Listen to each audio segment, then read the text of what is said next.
All right, let's stay with this theme and take you back to the University of Johannesburg, and that's where we find Mfundo, who is on standby. And I do understand with the SRC, Mfundo. Thank you, Bongiwe. Indeed, I am joined by the SRC President Sisekelo Simelani. Good evening, Sisekelo. Thank you very much for joining us on the program. Thank you for having me. Good evening.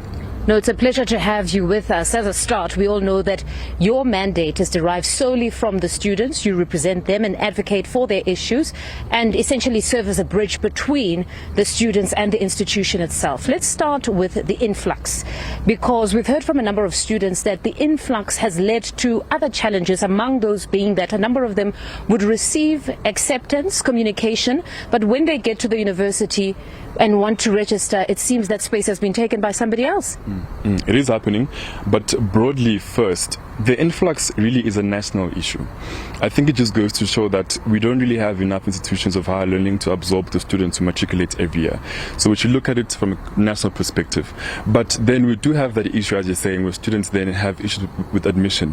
When you get admitted, but then when you have to pay now, it's issues there because you have already lost your space. But I think in that regard, we would have to sit down at Senate and maybe Council as well to say, look, can we have it such that maybe if you get admitted, you have at least a day or two to pay the registration fee and then actually get your space instead of losing it. Or rather, if you're about to lose it, let's communicate it. And then beyond this, there are also issues that a number of students have had around the historic debt, be it from the institution or NSFAS. A bit earlier on, we were at the kiosk and we saw that a number of students would have gone there to inquire about whether they have been blocked. Just talk to us about this.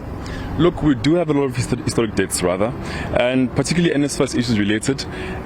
We do have what is called NSFAS AODs now. So what happened is NSFAS did not fund students, did not pay for their accommodation, rather. It did pay for the book allowance and the meal allowance as well, but not the accommodation. Hence, you would hear that they are owing a couple of service providers in that regard. But we do have a huge, what you call NSFAS AODs, where students sign them and they don't have to provide any documentation in that regard. Then they get unblocked. But also for the historic debts, personally at the institution, we have what is called a trust fund from the SRC, which historically has covered about 20,000 students to date. And per year, if I'm correct, actually, it's 20 million rands for the funding every year. So it does go a long way in that regard. All right, quite impressive. Unfortunately, it seems we need to try and re-establish our line, so we'll cross back to studio in just a bit and continue our conversation in a moment. So it's back to you in studio, Bongiwe.